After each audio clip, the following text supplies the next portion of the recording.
All right, it's Phil Hulett Friends. We thank you for listening. Brooke Peterson is in the studio with me. Hi, I'm Phil. And let's talk about dreams. Also joining us in the studio is an international dream expert, inspirational speaker, and best-selling author. Her book is called Dream Guidance. Interpret your dreams and create the life you desire. Welcome back to the show, Anna-Karin Bjorklund. Hi, I'm so happy to be here. Oh, gosh, you couldn't have made me more happy to be here again. But what has taken you so long? It's been almost exactly 3 years. He's been whining about it for at least a year. Since you visited the studio. And that episode, by the way, which was the third episode of Phil Hulett Friends, still gets downloaded and podcast every single week, and I believe it's thanks to you. Wow, that is so great. Because you weren't the only one on the show, but I think that's why. And that was a great show. It's been such a good time in there. I'm back now in 3 years exactly, pretty much, right? That's right. Yeah. And you traveled all the way from the fjords of Newport Beach to be here. Right? Yeah, with a stop in Sweden on the way. That's right. You were in Sweden for a while. I was there for the summer. Visiting family, or you have a place up there? How about that? Yes. Yeah. No, I didn't recognize the accent at all. But thank you, and hello to the Swedes who listen to the program, because they do. Yeah. Oh, really? Yes. Yeah. Now, let's talk about why you're here. It's explain your process of dream interpretation. And this isn't some psychic, intuitive thing, is it? I mean, you use a little bit of textbook psychology, don't you? Yeah. So my background is in Jungian psychology. So it's more like in depth psychology. So we had Sigmund Freud and then Carl Jung. Yes, so yeah. right. So Carl Jung, he had the philosophy that we have this collective unconscious. So it's kind of like a field that we all share. Yes. So we get a lot of insights from our dreams that we may not even understand why we get it. So, Right. That's the more philosophical realm of it. But then also from the psychological standpoint, we work a lot with unconscious aspects of ourselves, emotional processing, and we get to better insight about what's really going on with ourselves. Right. So more about awareness, really, Yeah. enhancing our awareness about ourselves. So there's science behind it, as opposed to, well, you're just, kind of looking at your old, this means that, this means this. And dream work is used in a lot of therapy sessions. Oh, so, really? Yeah. So if I'm on the couch, Yeah. the shrink, pardon the term, is going to ask me questions about my dreams. What are you dreaming about lately? Yeah, they might. And They if I might. say I go to work naked, and then on my lunch break I kick my legs and I fly. Yeah, so that's there we have quite a lot to work on, right? If that should be it. It's not the first time I've heard that.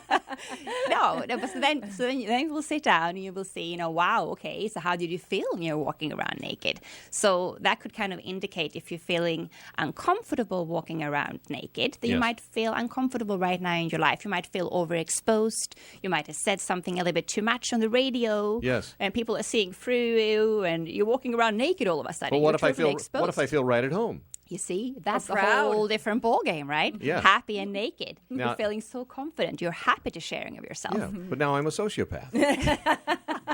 Is that right? I think I read that in Carl Jung's works. No, so it's always good.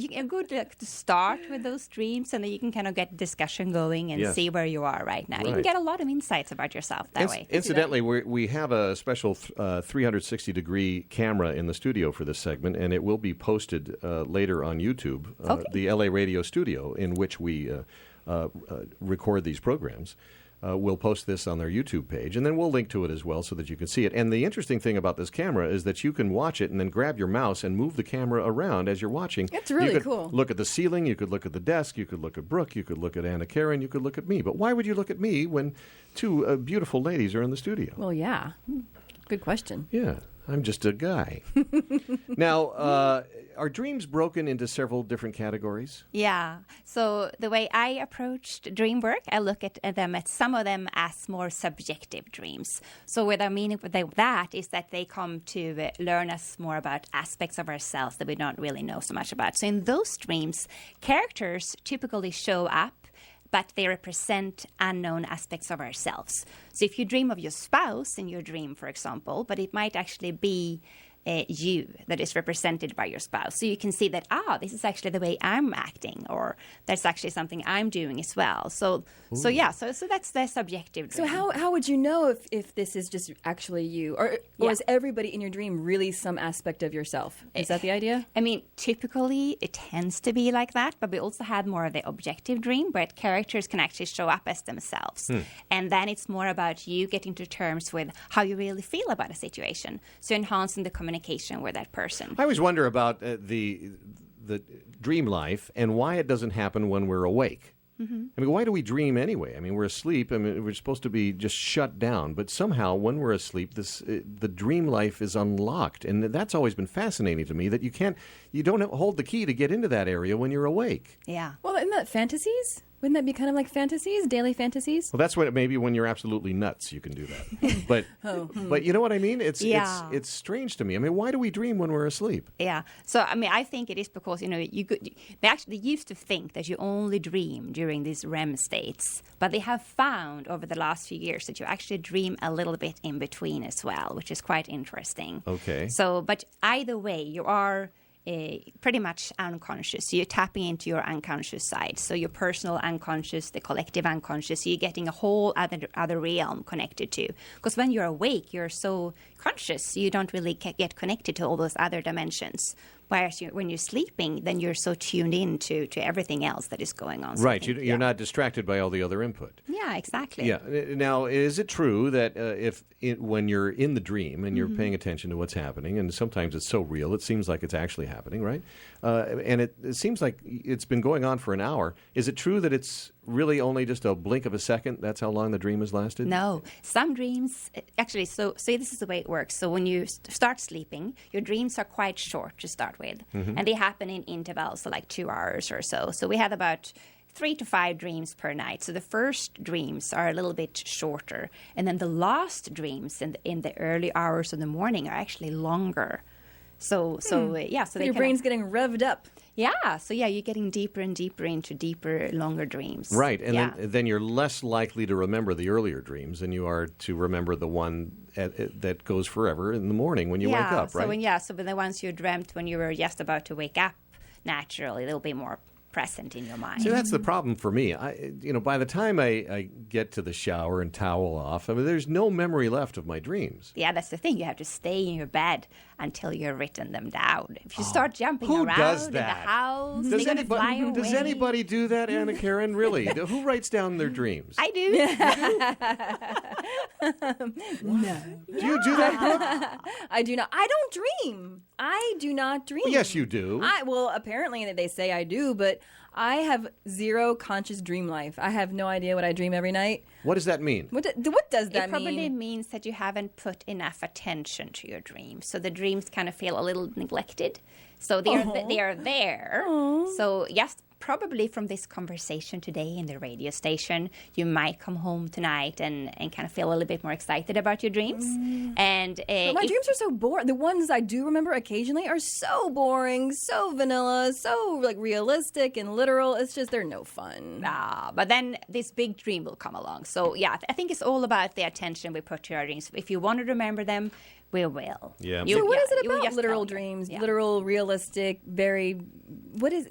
Does that mean anything? Give me something. Yeah, don't give it to her yet. I want to break here, and if you don't mind sticking around for a while longer, you made the trip all the way from not Sweden, Virginia. Yes, but hold on to that for a second. Okay. Remember the question because I've already forgotten it.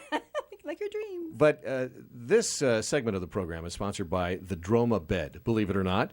And it's one of the newest, most advanced memory foam mattresses ever made. It's engineered using cutting-edge ergonomic design techniques, state-of-the-art, ultra-comfortable, eco-friendly material technology, and it's all built to fit in a tiny little box that they could ship to your front door via standard shipping rates. And then you open it up and you think, oh my gosh, this is the most comfortable bed I've ever slept on. It's made from the softest materials in the world, like unicorn fur. That's really special. Yes, it is. I think that's what's in there. They didn't give me a list of the materials, but it's got an extra 2 inches. It's 12 inches thick, which is 2 inches more than the average ones out there. And if you go to the sponsors page on our website, you will have the opportunity to have luxurious sleep and a 200-night risk-free trial. Sleep on this bed for 200 nights. For free, essentially. Almost. Because on the day 201, you can call them back and say, hey, dude, no. Not the bed. No. Not the bed I want. Droma bed, you will want it. And for a limited time, use the exclusive offer code on our sponsor page. Get $75 off. Why wouldn't you do that? Droma bed. Dream on one. We're talking dreams with Anna-Karin Bjorklund, who has a website. And it's, isn't it dreamguidance.com? It's dreamguidance.net. .net. Yeah. Oh, that's so international. And so before we broke for the talk about the bed, Brooke, you asked a question about, what was it again? Well, I'm curious if there is any significance and any meaning at all if your dreams are just very literal, very realistic, and not seemingly very interesting. Yeah. Does that mean anything? Because isn't it better that you get out all those emotions and boring conclusions while you sleep, so you can kind of like been there, done that. When you wake up, you're ready for face a new day. Is that what it's doing? Yeah, because some dreams are a little bit more emotional processing dreams. Fly. Yeah. She wants to go to work naked and fly like I do. But what you're doing is you're sloughing off that stuff that you don't have to deal with during the day, what she's saying. I think that's a good thing. Some dreams are like that, whereas some dreams are more, big and very intuitive, filled with messages and more mystical. What does the color mean? The color in dreams. Oh, if you dream in color versus black and white? Yeah. Yeah. Do we dream in color? I think I do. Yeah, most people dream in color, but there are some who dream What in if black you and white. don't? You dream in black and white? Yeah, I think Yeah, so. I yeah, think I'm black and yeah. white. Yeah, there's some people do. Some Are you people going to fire me now? No, it means you're special. Well, here's a question for you, and I have a feeling where you're going to go with this. Do you believe that dreams, some of them, are coming from outside of our minds? Like a sort of divine guidance. Yeah, Do you believe that? very much. Very much. All right. Yeah. Talk Because about that. Otherwise, how can we possibly dream about something? Let's say you haven't spoken to a person in years and then you dream about that person and the next day they call. So it's all connected somehow. So when you're getting guided to call that person and you call that person, they say, well, I'm so funny. I was just thinking about you and hey, guess what? I have this opportunity for you or something. So there's just always things happening. There's just so much more going on than meets the eye, I think, and we really tap into it during our dreams. Yeah, sometimes. in our lifetime, we are bombarded with so much, right? And if you go back, like biblical times, for instance, if you read the Old Testament, you see there's nothing out there but, like sheep, right? and so many of the characters there, they must have been really tuned into their spirit life because they're all seeing visions from angels and they're all prophets and all of that sort of thing. And perhaps we have that same divine connection. We're just it's more difficult for us because of all the input that we have all day to tap into that. Exactly. So so we had the subjective dreams, the objective dreams. So the subjective enhancing our awareness, the objective more about processing emotions and so on. And then I call them the last two categories that I like to divide them dreams into are the intuitive dreams and the astral dreams. So the astral those dreams, sound good. So the astral dreams are more the ones where we might actually get a visit from someone who has transitioned over to the other side, and it's really those kind of dreams are filled with immense love. Yes. And that's how you know that they are actually there in spirit. It's beautiful. Those kind of dreams. Sure. Yeah. Have you had many of those personally? I've had a few. And but I love hearing about people sharing their story about how they met their mom or their loved one. You hear reconnected. stories about people Yeah. who are on their deathbed. They have a day or two left to go in life, or they're in the hospital, and they have dreams about their departed family members. Yeah, or it can even Almost happen like even they're if saying, you're not on your deathbed, even if you're in your normal bed. Oh, and but if they're saying, "Come join us," that great, I'm Well, going to that die in a might car happen accident today. too. Yeah. Yeah, but no, it's just special. There's so many different nuances and different levels of Yes. dreams, and so there's. Well, what about the scary dreams? I mean, I have. I don't know that I necessarily call them nightmares, but I am in conflict with armed men all the time in my dreams. Ooh. And they repeat. I get 5 or 6 different scenarios where they're coming at me, and I defend myself and or repel them in different ways. And it almost always seems like after I go through several scenarios, the last one I end up taking a knife to the neck or something, or a gunshot to the temple right when I wake up. Yeah. And it's like, whoa, that was scary because Wow, it seemed real. that's intense. But Of course, over and of over and course. over again. Yeah. That's not necessarily a nightmare It's until more kind maybe of the like end. a recurrent dream, I would have say. it a lot, Yeah. yeah. So it's coming back and coming back because the dream somehow is trying to convey a message to you, and it's using all these armed men to try for you to get the message. Like, get out of the house! Yeah, but it's not working as well because it keeps happening. Yeah. But I would look at then when they are appearing. When do they come about, this kind of dream? So what happened the day or two before that Yes. dream? See, I think we forget to do that. Yeah, don't we? Yeah. Well, Yeah. how about nightmares, though? If you go all the way, people that just have just horrific, scary Yeah, nightmares, they're I mean- screaming in their sleep. Yeah. Where does that come from? Yeah, that's really not a good sign. That means that something has actually gone wrong. So Gone it's, wrong I mean, emotionally or psychologically or in your world, it's just too much stress to handle. So you're not really coping well. So it's turned into a terror. So it's really a cause for concern. It's a cry for help, really. Yes. From your inner self. Yeah, So it's a yeah. symptom. A symptom. Yeah. Of, So it's really important to work those through. Or to maybe see- you just have a fever. Yeah, but that's really high fever. That's a cause for concern too, isn't it? You're right. Sure Yeah. it is. Of course it is. Thank you, doctor. Now, can we direct our own dreams? Yes, we can. No, I have how? done that once. Have you really? I have. Yeah, I was a kid too. I was so proud of myself when I found out as an adult that it was a special thing. I was like, I did that when I was 8. What do? Before you lay down to bed? All right, let's dream about surfing big waves in Santa Cruz. All right? 3, 2, 1, out. And then the dream starts. How does it work exactly? Yeah. So yes and no. You can direct them to some extent. So it's called lucid dreaming, and that's when you are aware that you are dreaming inside the dream. So you do have a limited sense of control. But then, of course, there will be all these different aspects, different things happening in the dream that you can't really control. But you can control how you handle those situations because you know you're dreaming. Right. So you're bringing awareness into the dream, which is really cool because that's what we want to do in life too, isn't it? We Yeah. don't want to walk around sleeping. Well, that's the best kind of dream, isn't it? When you're Yeah. aware that you're in it. Yeah. Wow. That is cool. Yeah, and then Yeah. so you're almost like walking the tightrope between reality and Yeah, fantasy. you must be Yeah. coming on the way out of sleep in order to have that awearness. Is that when it would happen?